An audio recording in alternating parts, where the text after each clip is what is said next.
Bé, després del partit ens hem quedat tots una mica desanimats, ja que el Sant Cugat és un equip en el qual ens vam enfrontar l'any passat i sempre hi ha hagut una bona rivalitat. Tot i així, aquesta setmana comencem amb moltes forces als entrenaments, veig els jugadors molt motivats i amb moltes ganes de recuperar el bon joc que vam desenvolupar els primers partits. Bé, aquest cap de setmana juguem contra el Sant Quirze a casa.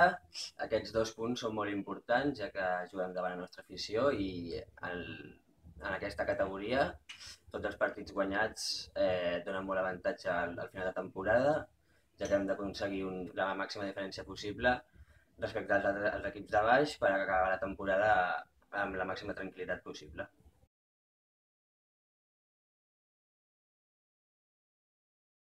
Bé, tots els partits que juguem a casa sempre han tingut un altre jugador en pista, que és l'afició.